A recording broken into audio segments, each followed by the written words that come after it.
welcome everybody to the Resilient Podcast. My name is Neil Tan and I'm your host today. Today we've got a fantastic guest, Sophiya Chiang from Deploy. Welcome, Sophiya, to the Thank you so much. podcast. Thank you so much for involving me into this awesome new endeavor. Yeah. I can't wait to see what comes out of it and what other guests have said, but really happy to get to share my stories with you today. Yeah, really appreciate you coming out for this. So maybe we'll just kick it off with you just giving a quick introduction of yourself and, talk a little bit about Deploy. Sure. I'm Sophiya. I'm the founder and CTO of Deploy, and mostly in charge of the technical side, the how of how we build the business. And we are a decentralized scout network for VCs to find quality deal flow. In Web3 or? Right now, we are focused mainly on a few verticals, prop tech, Web3, fintech, but hopefully as we move along, we can expand into other verticals as well. Right. And then, so I guess if you kind of take a look at it, when did this journey start? Who else are you on this journey with? Yeah, I have a brilliant co-founder, and I think we balance each other in a lot of different ways. He is a prop tech expert. He used to work at JLL as the head of prop tech Asia, and he comes from a wealth of experience working with startups, looking at fundraising cycles for different startups, and we really came down to talking about Deploy last year because we shared a panel on prop tech and the outlook in the GBA. And he came to me with this idea for Deploy. But back then, it was just an idea, and we talked through it. But back then, I was still working for a different startup, so we benched the idea for a while. Earlier this year, around the start of this year, actually, he came back to me and said, "Okay, I'm ready to start Deploy full time, quit his job," and at that point in time, I was looking to pivot out of my previous role as well, and I think it was quite serendipitous how this whole thing happened. And we got to talked about how to build this platform out to the vision of what we want to build. Just having the allowing more participation in the knowledge and innovation economy. And so with that in mind, I quit my job as well, and we started Deploy full time. Wow, that's pretty brave, right? I, Yeah, I think one thing that I do have now is time and the energy to build something and to take on this challenge. So yeah, I think it was just more of taking that step out and say, okay, you know what, you have to go all in on something that you believe in right, order to make it good. right. And what was the impetus inside of it? I mean, I guess the problem statement and also how did the concept kind of come around and also mature? Yeah, as I mentioned, he was looking at a lot of startups, and he realized that a lot of times, from the from the funder's perspective, you are going into a lot of sunk costs because you're usually putting in the funds because you've already done the DD, you've already talked to the founders. There's a lot of time sunk into the startup before you actually get to know them. So from my perspective, I've seen a lot of startups going through the fundraising cycle, and once they get started with that, they never quite leave the game. You see a lot of founders who start off their company trying to build a great product, and then as they realize they needed the funds to continue the operations, they start to lose sight of the product itself, but it becomes a fiduciary responsibility to their investors to keep fundraising. And so, what we're trying to build is a platform that enables startups and lesser known founders who do not have to rely on their existing network to tap into an accessible and alternative fundraising means. Right. And how is this different, let's say, inside, a lot of different constructs inside of this space in terms of fundraising. I mean, let's say crowdfunding, for example, hmm like the differences between what you're trying to do and maybe some of the other models that people have Yeah, access to. I think that's a great question. I think there are plenty of solutions out there, and there's plenty of money to go around. What ends up happening nowadays is that there's no crowdsourced intelligence on these startups. I mean, one way of doing that is crowdfunding, but you are soliciting the funds from the mass, and they may not be an expert in the field or the domain that the startup is in. So you end up risking a lot of personal capital when you're trying to back a startup. Whereas we're trying to insert an extra layer of pre-screening the deals before they hit the desks of the investors. So if you look at, I won't name the competitors, but there are a lot of solutions out there that are kind of the classified ads of Right. fundraising. So you get a list of startups, and maybe through some recommendation system, you get a few that get float to the top, but you don't get the experts who are working closely in that field to vet them. Mhm. So that's the layer that we're adding. So we have experts involved who will pre-screen the deals and evaluate them through our unique evaluation model before it gets sent to the VCs. And they get to look at these deals through two different lenses. So through, let's say it's a deal in prop tech, then you could see a construction expert, a domain expert evaluate it, but you might also see a sustainability expert look at it, and they might Mhm. rate differently on these two categories, and then you get to see the deal from a very different lens. Right. And so essentially you're trying to build up a community of experts inside of these different domains, right? Yeah. And it's driven by the types of deals that you have exposure to or you're floored as well. Who ultimately has the, let's say they're 50-50 on it. One ESG says, you know what, this is a terrible idea. And the other, like, prop tech person says it's fantastic. Like, who has the ultimate goal in terms of Well, if the this, investor then has to think about what their thesis is. If, they want to do something in both, maybe it's not the right deal mm, for them. But that's also why this ends up being the investor's dashboard, and it allows them to see all the deals that are available through different lenses. And each deal might be tagged with a different domain.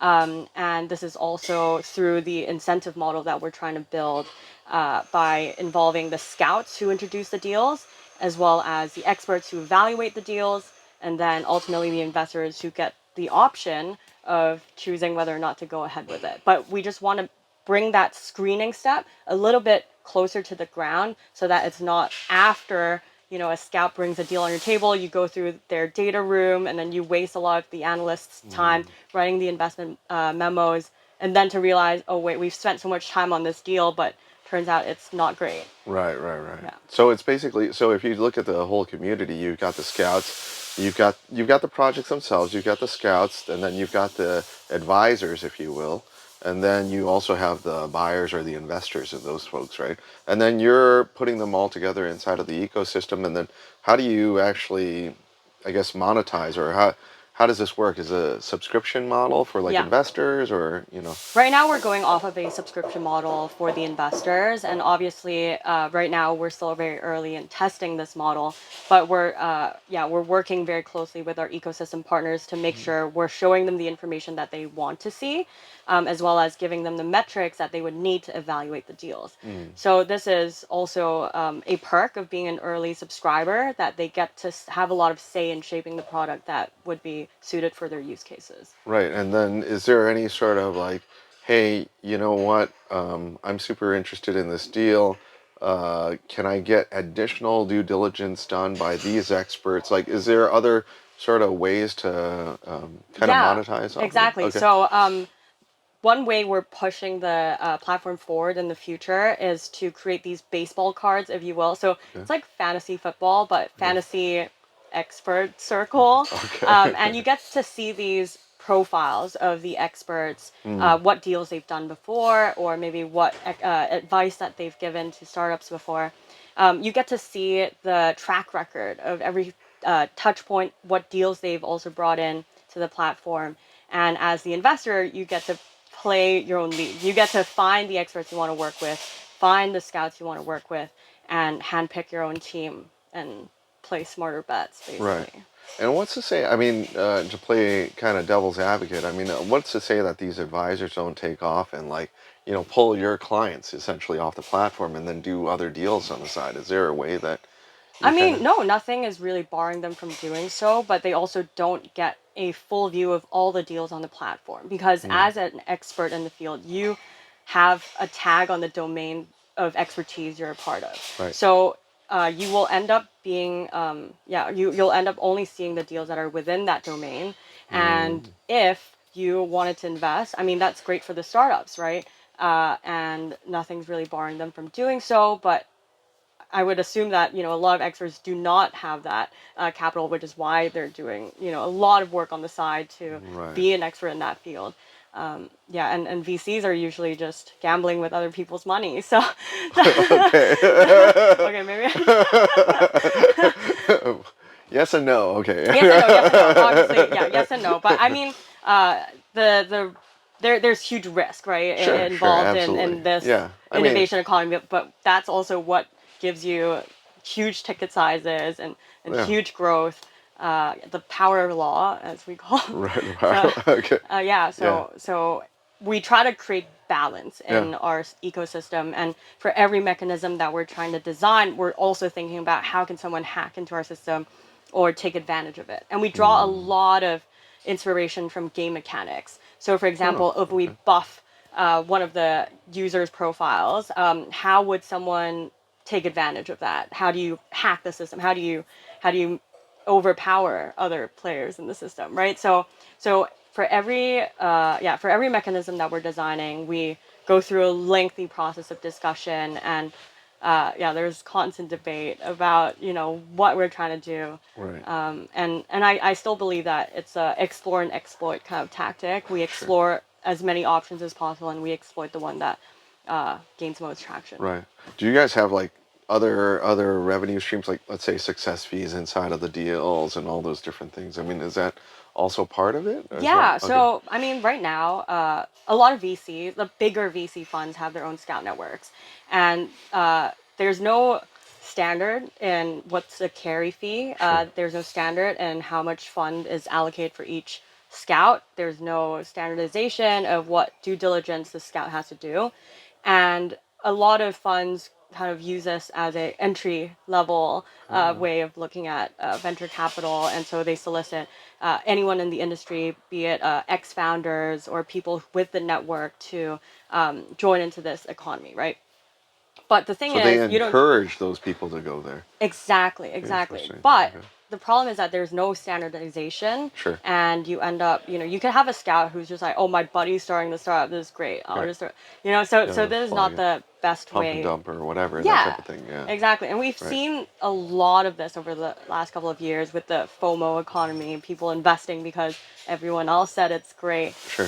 AI right now, Yep. anything with an AI wrapper is getting millions of funding. Right.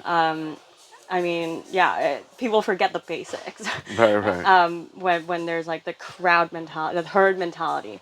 And so that's also why we try and make this as decentralized as possible. And as for other revenue streams, we are exploring a couple of other ones. And like I mentioned yesterday, we actually hosted a pitch competition for a prop tech startup event. And we launched a side product in order to experiment with other ways of getting deal flow. So we were thinking, okay, well, pitch competitions usually done with paper and pen or an Excel spreadsheet or Google form at best, but for a competition that's supposed to fund the technologies of the future, people are still stuck in analog ways. And Right. so I see this irony because it's not really a hard problem to solve, Right. but solving this problem allows us to get a different stream of deal flow, another stream of pre-screened deal flow, and with the judges already giving their marks, using our evaluation model, we get to test that as well. So this is something that we're exploring now, given the success yesterday. And getting a lot of great feedback. We Right. got a call from Dubai asking, if we, Already. yeah, already That's awesome. yesterday, right after the competition, they Right. asked, oh, can we use your platform in 2 weeks? That So, is so cool. so yeah, So basically, just kind of like deploy it. yeah, exactly. There's a lot of things you can say with that. Right, right. Exactly. So, we are keeping our eyes and ears open for the next opportunity, for the next thing we can experiment. That is so cool. And so, yeah, I mean, maybe you can talk about how, your earlier days, I guess, how this kind of influenced you to go down this entrepreneurial path because, of course, you're not as old as some of us, but, but you can maybe talk about your journey up to date and then how you ended up here. So, Yeah, sure. I've always thought about building things since a young age. I I think coming from Hong Kong, I was always under the influence that, oh, you either become a banker, a lawyer, or a doctor. Right. And I was not immune to that at all. But when I was in So you college, wanted to be one of those, yeah, like I started off in college as an econ major, seriously? thinking, yeah, Wow. I want Okay. to work in finance, Right. and be on Wall Street, etc. And And that was just then because all your friends were doing the same thing. exactly, Yeah, yeah, yeah. exactly. I think when you're younger, you're just not sure what options are out there, Right. and especially as a woman, I never thought I'd be in tech, Right. because you Yeah, just that's don't like, see a how lot did of, you? you know, Yeah, it's yeah, very unusual, right? yeah, you It's don't very, see a very. lot of role models, I would No. say, being top of their field in tech, and uh, so I never thought it was an option because it Right. was just not something visible to me. I was very lucky. I went to a women's college, so I went Where to did you go? Wellesley. Wow. Okay. Yeah, I went to Wellesley. Wesleyan. Oh, No, I went to Wellesley. you went to Wellesley. Yeah, I Yeah. took a class at Oh, Wellesley. nice. Like, wait. I did. I was like, yeah, it's Oh, totally well. awesome. Anyways, it's not about me, but it's all you. Yeah, that's awesome. I didn't know that. Yeah, I went there ages ago. But yeah, I took a class there because I was trying to fulfill certain requirements inside of my major, but then my school didn't have all the Oh, classes and stuff. So cool, cool. yeah, I had friends that went there for things like Japanese, like all kinds of things that we didn't have. Yeah. They ended up going to Wellesley and maybe some of the other ones like MIT, Harvard, of course, all those places, right? So, Yeah, exactly. yeah, So that was one thing that was amazing about Wellesley is that we had this vibrant community for women, who just you didn't have any comparisons about gender at all. It was mm, just about what you can build right, and what you can do. right, And so I think I got really encouraged there to just pursue whatever I liked. sure. And I ended up taking one computer science class during my first year, and I realized, wait, I kind of like this. So you took, say, like you had no preconceived notion about going into CS when you walked in the door. Yeah, I mean, I took one class in high Right, school, but I right, don't think that was as transformative. I right. visited MIT. I thought it was amazing as a Yeah, space, yeah, but I just didn't really vibe with the people. I think I right, was just very much trying to figure out what I enjoyed doing. sure. So I was very lucky. I took a game design class in That was the first my CS first class. CS class. Wow. I was like, wait, this is kind of fun. I Right, can build whatever I want. right. And this was back when Unity was a small startup from Copenhagen. Sure, sure. And, That is now wow. That's obviously, massive. Yeah. yeah, back then when I first used it, I was like, I think this is going to be big, and Yeah. did not invest, but so I can say that. But yeah, I took this class and I just felt so empowered and enabled that I can Yeah. turn an idea into something real. Right. I was like, wait, this That's is so very much more cool. fun than learning about supply and demand. And Right. I was like, wait, yeah, this is cool. You Right. can really feel the tangible effects of building something that has real world implications. Right. Right. And this is around the time that, Social Network, the movie came out. I was like, wait, That's so I can do that. And then you had a friend that came up with an idea. No. Yeah, yeah. No. Yeah, so that's kind of where it started. And as I got deeper into the major, I switched into computer science and Completely. In complete, undergrad. yeah, Right. undergrad. So I did computer science and econ. Right. Oh, And dual major. I minored in Okay, econ. No, got it's it. just not for me. Just for that. Yeah, it was too, I think, research focused, Too theoretical. theoretical, Right. and I ended up, thinking, okay, I'm gonna be a programmer, Right. and I got a job out of college, thinking I was going to BlackRock, be a back Oh, right, office right, right. data engineer Right. in New York City. So it was with BlackRock. Yeah, so it was Your first aligned job to, out. yeah. Oh, okay. Okay, the story Yeah. goes that I signed everything, and then I got into a car crash my senior year Whoa, of college. seriously. And I You're think that was the moment where I was like, I don't think I can work for a big company because I didn't want to be a cog in the machine. right. I really wanted to feel like I'm creating impact, and be it within my own community. It doesn't have to be big, but I Yeah. want to feel like I am affecting change. And so I was still thinking about what I was going to do next. So I went to do my master's, and I Right. moved to Oh, you mean you London. went directly from undergrad to Yeah. grad school? Right, right. Yeah. Okay. So I went from a women's college Yeah. to a men's college. Okay. So I went to Imperial Whoa, in okay. London, and Major. it was a major change, Yeah. not only in the pedagogy and the dynamics, demographic, Yes. just a different city as well. Right. Went from New England to the Old England. Yeah. Yeah. And Switching gears. yeah, You and I liked thought it, or you're like, eh? I am grateful for the experience. It was there that I realized what I enjoyed about computer science and Yeah. what I didn't. Right. I think I was blessed that the computer science degree that I got from Wellesley was very theoretical, so I got a Yeah. lot of good fundamentals there in how to think and how to approach problems. Right. And then at Imperial, it was very much application, how to use this knowledge for real world problems, how to think about it in a way deeper and advanced Like level. more commercial, would you say, No, it or is was it still? very, very deep science. It was Mm, very mathematics heavy. And I think my cohort, they were all older than me. I think I was one of the 5 women in my class, only five? How many are there total in? 50 in my course. Whoa. And then there were Right. 500 people for that master's, but in different domains. 500.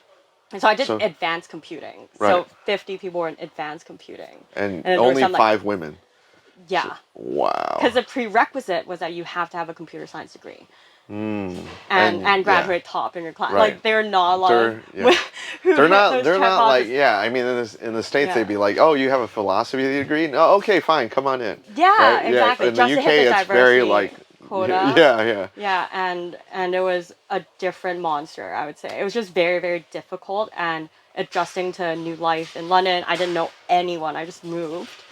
Everyone was older than me. They had real world experience. They had industry experience. Like they were working for Google or Yeah, they know whatever, right? exactly what type of problem they want to solve. So the classes were more relevant for them. Mm, But I was still coming from it very theoretical. right. And I did human robotic interaction. Wow. Like So how does AI learn from humans? Like that was so my research.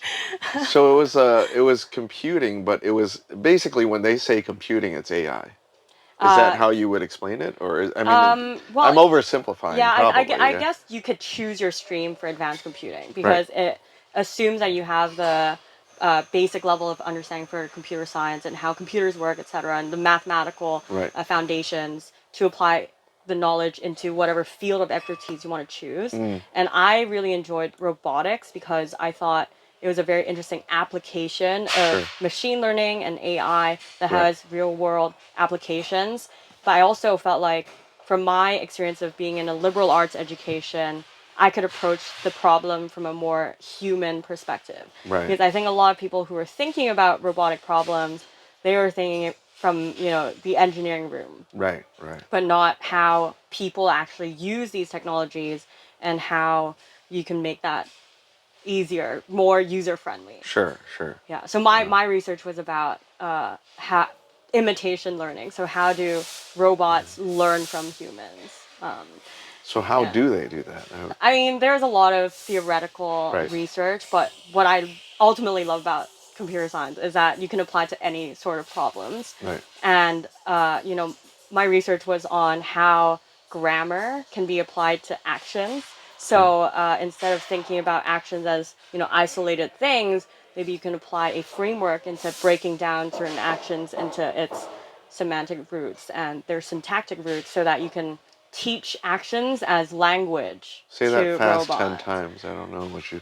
Yeah, I mean, so I think this. No. Yeah, I don't want to No. digress too much, but I think there I It's very really cool. found out what I enjoyed about computer Yeah. science. There was the research. Sure. It was the Application. exploration, Right. the application. Right.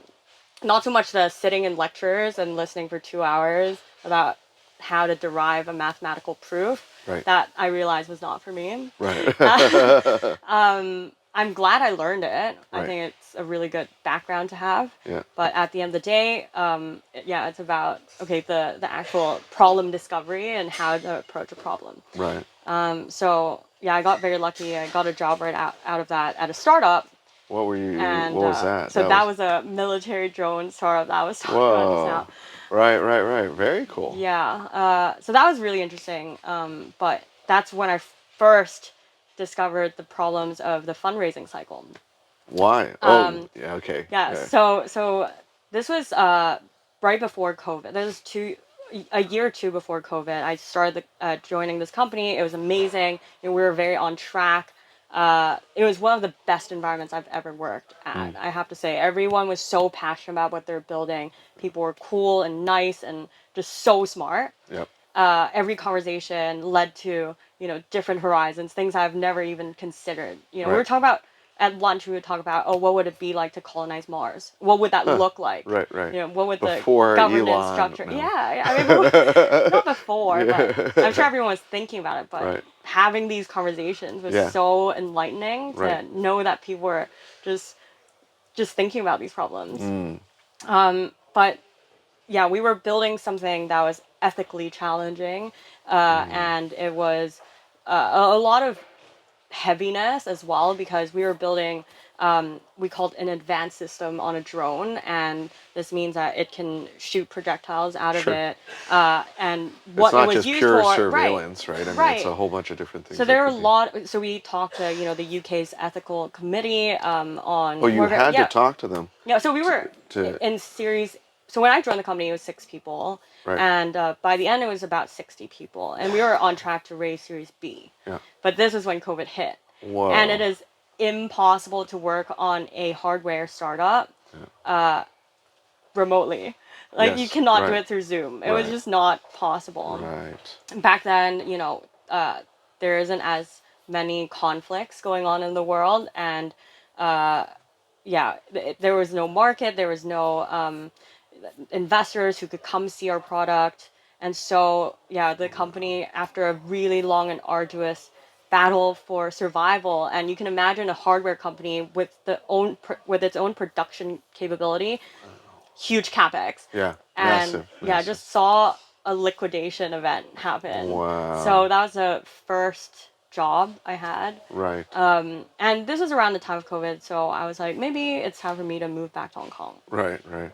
And so from Yeah. that experience, I mean, what did looking at what the founders of that firm were doing and also the fundraising and also, a lot of the market conditions that they could not control, what were kind of key learnings from that for you in your Yeah. journey now, right? I think it taught me a lot about resiliency, Yeah. because at that time everyone coined COVID as a black swan event, Yeah. because you just cannot even imagine the implications of such a thing happening, and its impact on the world's population is unprecedented.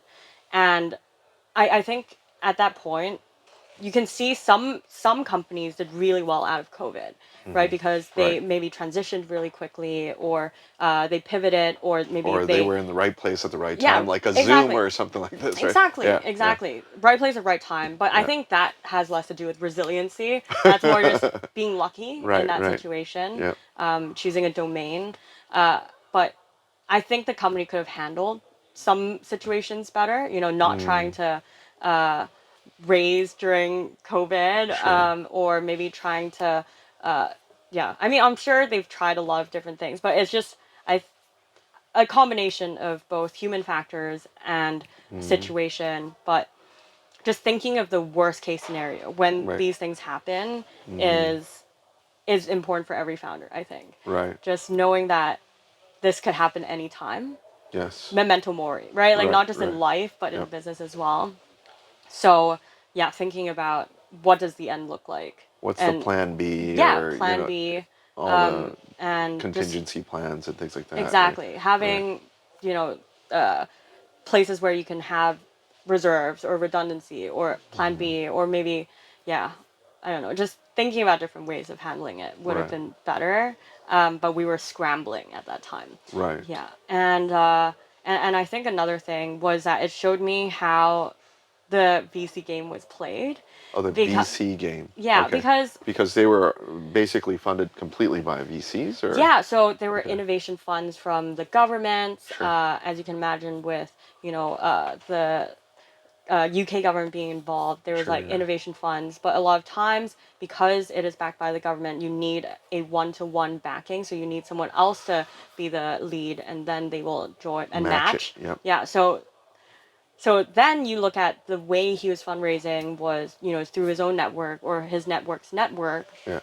And I realized from then afterwards, I joined another 4 startups before starting Deploy. What? Um, 4. 4. Wow. Um, different lengths, but Right. I went in there with a mission to Yeah. learn as much as I can in Right. different fields, Sure. and different technologies and different skill sets, so that I can position myself to start something that I really Sure. want to go all in on. Right. Yeah, and that was my contingency plan. But then the VC game is basically this matching type approach, or Yeah, it's so much based on the reputation of the founder. It's yeah. like, oh, where they went to school, who they know. Okay. Um, but all these metrics don't really matter at the end of the day, unless you really drill down, go into the business, and understand how it operates. And there's no standardization, right? Some family offices have no metrics. I've talked to some funds where I asked them, okay, so what industries do you look at? And they're like, all. Yeah. What size? All. Yeah. Yeah. So, There's no. yeah, I think there could be a more methodology to approaching this, but that's just my own hypothesis and Right. thesis. More But systematic approach to yeah, the whole thing. But I mean, yeah, ultimately that's why I mean it's a mixed bag. I mean, as far as like if you talk about institutional or family office or if you bootstrap, I mean, a lot of people try to hold on as long as they can because then of course when they get different institutions involved then it gets whether the yeah, strategy comes off or what direction that they're going, it gets influenced, of course, right? So exactly. I guess that's more of the concern.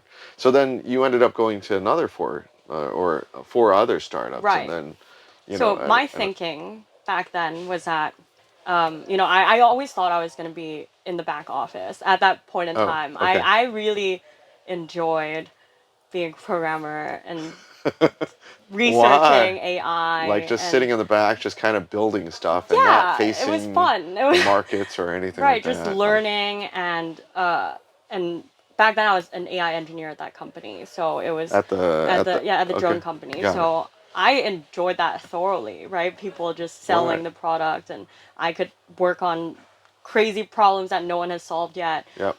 I remember back then we were the first to write on a forum for a question, and a few weeks later we would be the ones to answer our own questions. Huh. Wow. Okay. Because this is when we were experimenting with NVIDIA chips, Okay. and it hasn't developed to where it is now. So that back then was a lot of experimentation, trying if this works, and we Right. asked their developers like, hey, Sure. have you guys run into this problem before? Right. So we had to fix a lot of things, Right. and that was really fun because I think early on in your career, when you get a arena to really experiment with your own ideas and get the freedom of seeing that come to fruition, was really Mm. empowering. And I think it was back when I moved to Hong Kong, and I tried to start a company with some friends, and yeah, I think that was where I learned my biggest lesson, because I thought I was always going to be the back office person. I never believed that I had business skill sets or Sure. acumen, and so I allowed all the business decisions to be made by someone else. Mm. Like anything commercial, anything to do with the business. I was like, I'm just the like tech person. Right. I'll just build the stuff. And I realized that doesn't really work in a startup environment. So that's a Right. biggest lesson I learned, that you really have to be hands on. Mm. So I was grateful for all of the experiences I got, because from that, so I was ousted actually. So Oh, you were bounced out? yeah, How so did that I happen? wanted to work on something deep tech, Yeah. but I was applying a Western mindset to Hong Kong market, and I Oh, realized a these. lot of founders do Yeah. not think that way. Right. It's more about, okay, commercialization first. Yeah. So it was a health tech Mm-hmm. company. I wanted to build an algorithm that could predict certain symptoms and diseases, Sure. and just apply things I've seen in the Western world. And then they were like, let's just build a doctor booking app. And I was like, you don't need me. So, I mean, fundamentally, our visions What's such a diverged. direct? Let me just yeah, Yeah. just open up your Google Calendar. Yeah. I guess, Right? I mean, you can press a yeah, few buttons and it's Google Maps, you can call them that's directly. what they did. Yeah, and so our visions diverged from the very beginning. Mm. Obviously, then I was like, I don't want to Are work they on this still around anymore. or? No. Okay, well. Well, Yeah, I mean, if they went the direction that you said, I yeah, mean, maybe. they'd be Who knows? Who all knows? yeah. I mean, if you were talking about algos and you're talking about AI in this marketplace, is a completely different ball game to like Exactly. a doctor scheduling app. Yeah, but no one Right. knew back Right. then, Sure. and I was still green and just came back to Hong Kong, and then that's when I realized, okay, I need to learn how to do business, right? Right. Like, okay, Right. I need to put myself out there. Yeah. Yeah. So I I was mean, are grateful you for still that. friends with these people? I've seen them here and there. I mean, but are you still friends, or are you get? I mean, we were very close before, so Yeah. no hard feelings. Right. Right. Not great feelings, but I mean, no feelings at all, to be honest. But I mean, that's also a key learning, right? I mean, Yeah. oftentimes people as founders, they like, hey, I know this guy, or we've Nope. been friends for ages, or like grew up together, and then all of a sudden they put something together, and then it doesn't work out, and then Hmm. people get pissed off at each other, and they maybe never talk to each other again. So, I Exactly. mean, I don't know if that's kind of like a key learning or not, but Yeah, I I mean, think definitely just making sure that there's not a lot of conflict of interest sure, from the beginning is quite important to me now. right, And so I try to sort out all these things before I really like go dive go and head do it, in. right, Uh, but after that, I got the opportunity to really put myself out there and grow my own network. yep, And yeah, I went from being a software engineer to then working at Rice Robotics, and I was their head of product and tech. So I got okay, to represent the company in talking a lot about technology, but sure, at the same time being able to really hone my um, business acumen and right, understand how to run a business. mm, So I'm grateful for that.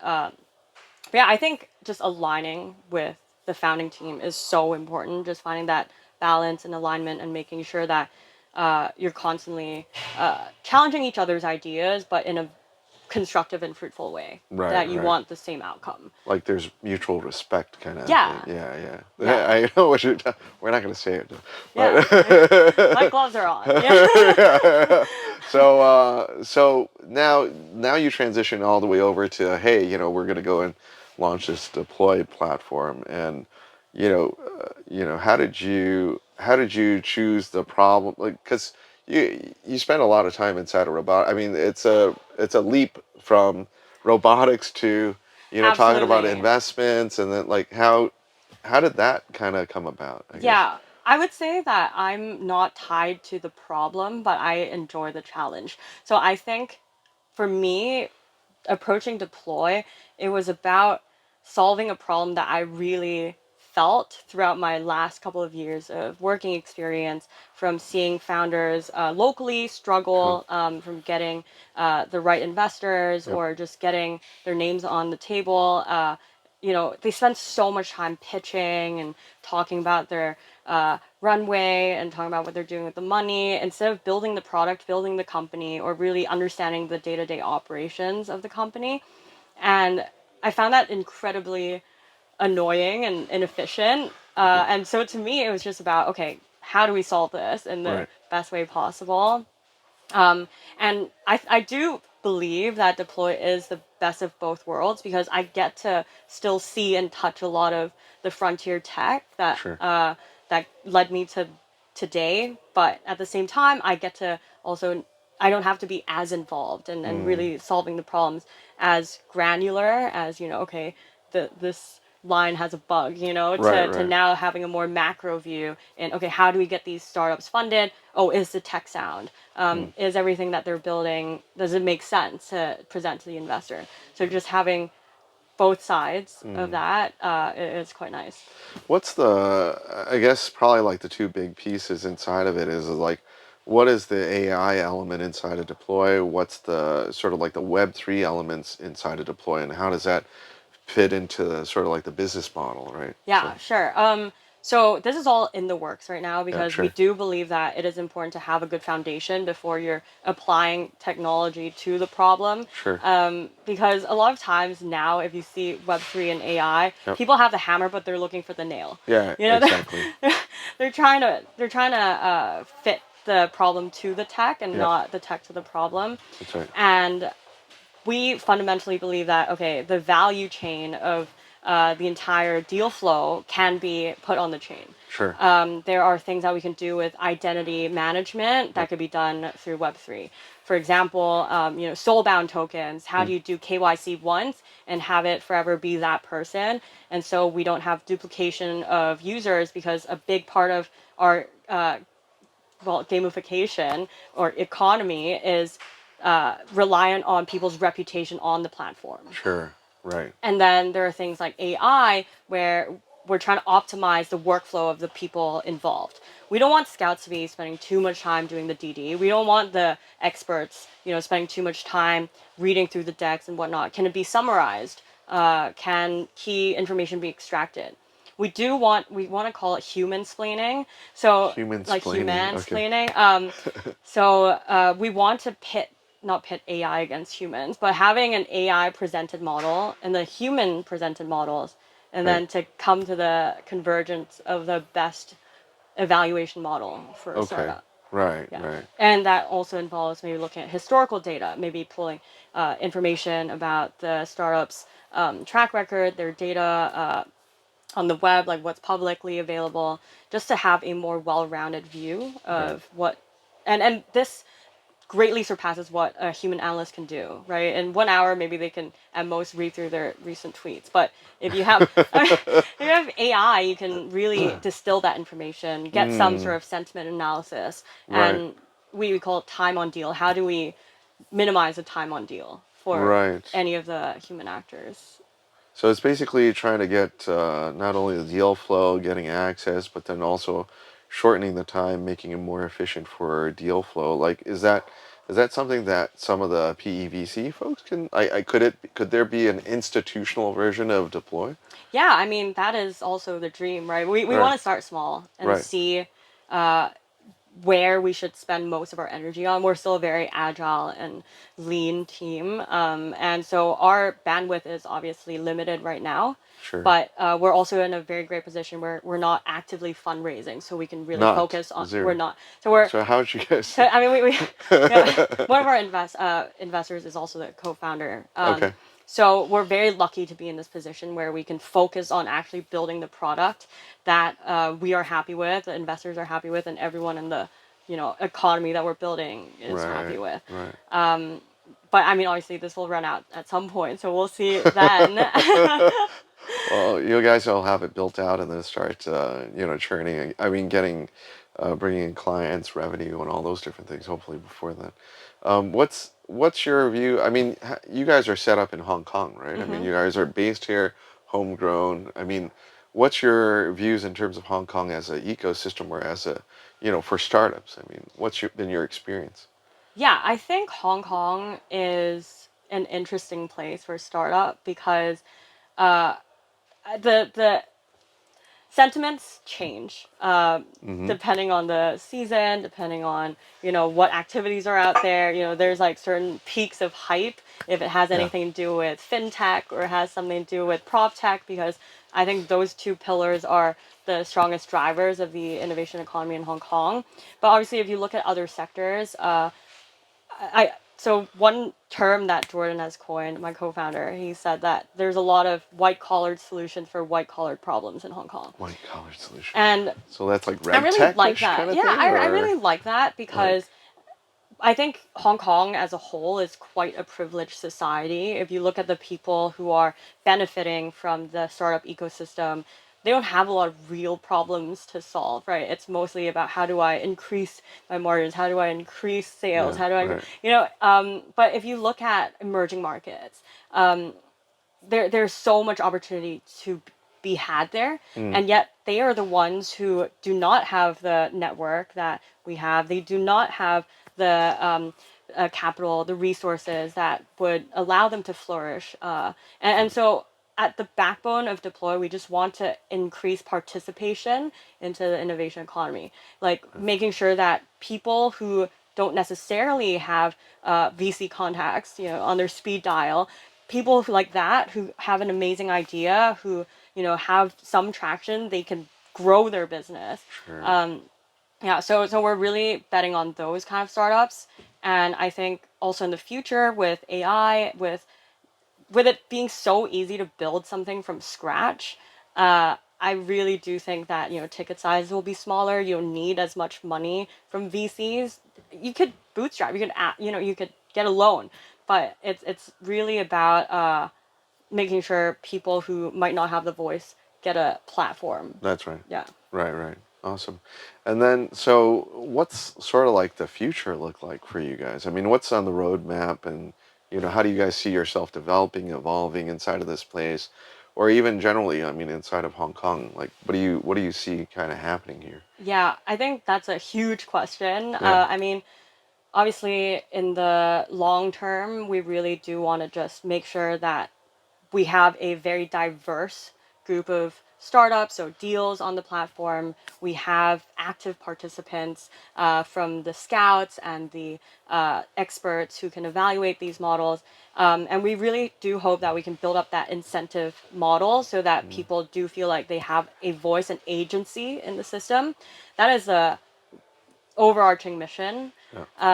And how to get there. I mean, for me, my time horizon is pretty much day by day, if not week by week. I try not to think too hard about, okay, what does success mean to me? And I read through a question, I was like, you know what? Yeah. I don't see success as an end goal. For me, I take it day by day and I try to enjoy it as much as Like, possible. there's no, let's say, a target of, 1, 10, 100, investors or one, Yeah, like, I mean, there's that's nothing. not for me to worry about. That's Right. for Jordan to worry about. I mean, Right. I know that we have very uh, stringent, maybe KPIs, Yeah. right, that we want to hit. Let's say Yeah. 100 investors or Yeah. 1,000 investors or Or everyone how on this many deal? planet, right? Yeah. But Yeah. I think this is really hard for me to visualize right now. Uh, my success is if people are giving me good feedback, or if they give me bad feedback. Yeah. I think that's also good. I think the biggest challenge in the early days of running Deploy was everything was kind of like Schrodinger's cat. It's both here and there. It's, until you put that product in front of the hands of people and get Mm, a strong yes or a strong no, it's better than the indifference of just pitching an idea right. and not knowing if it is But amazing or if it's terrible. right. But then how are you doing that sort of product market fit before you actually finish it, right? I mean, are you doing QC in terms of the product market fit as you're going through, or how do you Yeah, guys? absolutely. So Right. we, from the get-go, our MVP was about how do we get one complete deal flow. Like Yeah. that was our first KPI. Yeah. One complete deal flow from a scout to an investor, Just completely one. on our platform. Right. One, right? Yeah. You start with the smallest measurable Yeah. impact. Right. And then you build on top of that. Sure. So now we've gone, okay, how do we onboard the scouts? And Mm, now we have almost 100 scouts on our platform. already. But these are all closed. And Oh, it's a yeah, closed deal yeah, system yeah, or exactly. closed Because system. we want to make sure, okay, they can operate fluently in the platform. Nothing is wrong. Okay, Yeah. now we add on another layer. Okay, Okay. incentive structures. Yes. How do we involve the experts to get them the incentives to evaluate the deals? Right now, we're just begging them, right? Please evaluate a deal, but because Right. we don't have the incentive structures in place yet. Sure.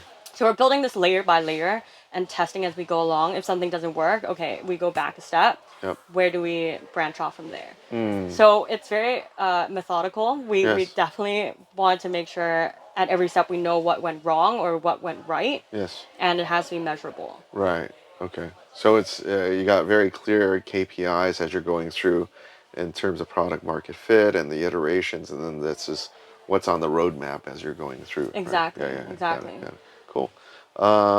Any sort of trends that you're going to see inside of like AI? Obviously, you have a lot of experience Yeah. inside of it. I mean, what are you excited about? What are you There are thinking? so many things I'm excited about, Yeah. and that's also why I'm really glad I'm not the one building it, and yet I can see it, right, Right. Right.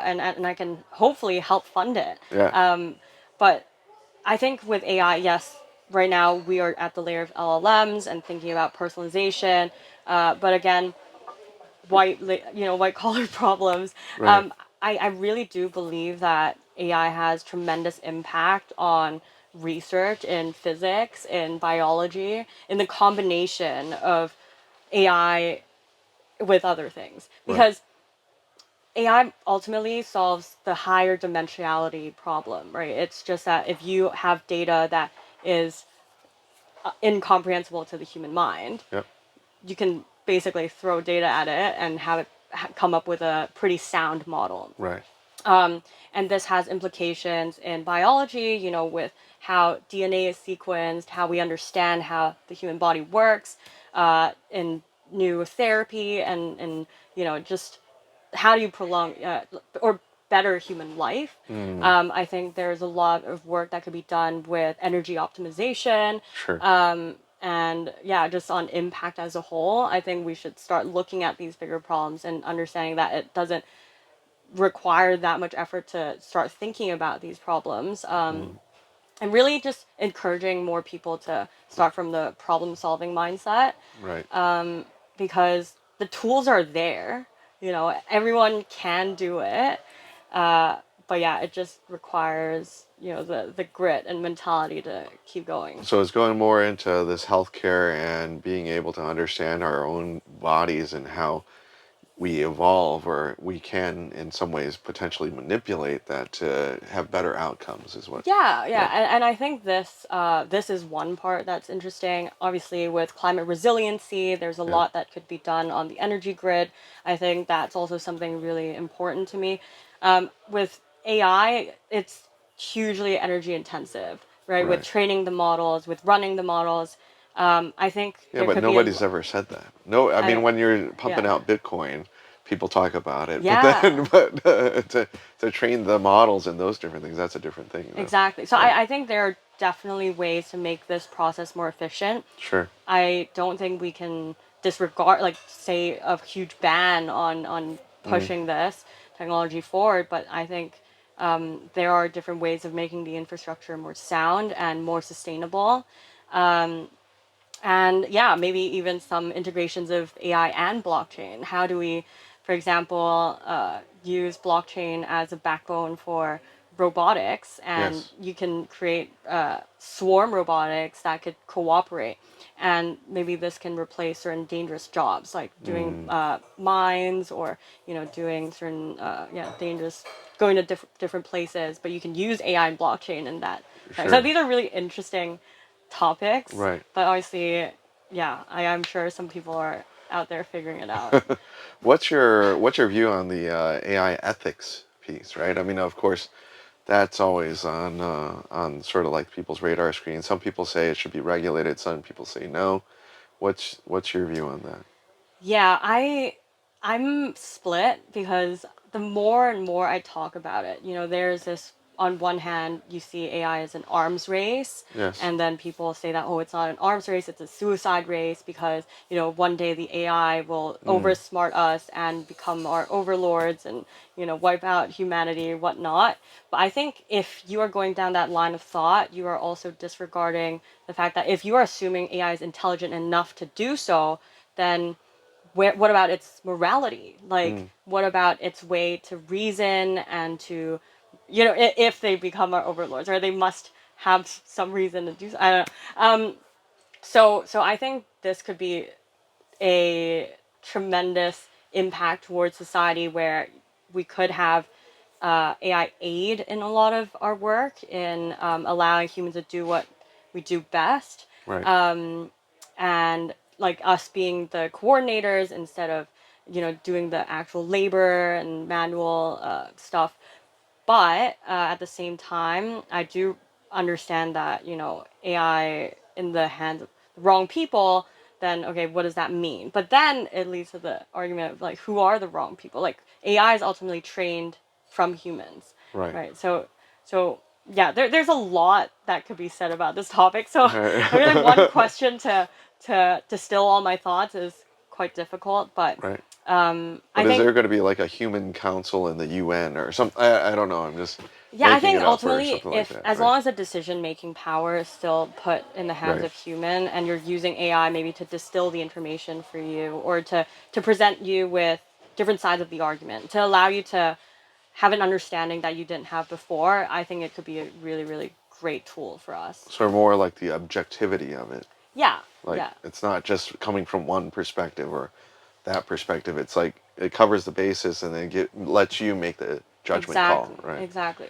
Right. And yeah, I think putting a regulation on AI is an interesting problem as well, because it also depends on where that regulation is coming from. Right. Because I think if you look at it from a political perspective, which we decide we're not going to talk about, yeah, the more regulation is put on certain technologies, if you look at the Western market, it becomes more and more expensive. So if you look at the trend in the last 20 years, this is just talking about the US market, the price for healthcare, which has been highly regulated, has increased 40%, Right. and that's crazy. And for example, if you look at electronics, which is less regulated, the price has decreased. Sure. So people, I mean, this is from The Economist, they just said that there is a positive correlation between regulation and the price of goods, Sure. services. And so I wonder, if you put more and more regulation on something Yep. such as AI, then who stands to benefit from that Right. regulation? Is it Right. actually, are you trying to protect the people? Are you, just benefiting the people who are running these models, who are serving these models? Yeah, Cool. Yeah, food so for I think thought. fantastic. Thanks a lot, Sophia, for coming in. I mean, it's super interesting topics. Congratulations on Deploy. I mean, looking forward to hear much more positive news coming out soon. Thank you. Thanks. Thank you so much. Thank you so much.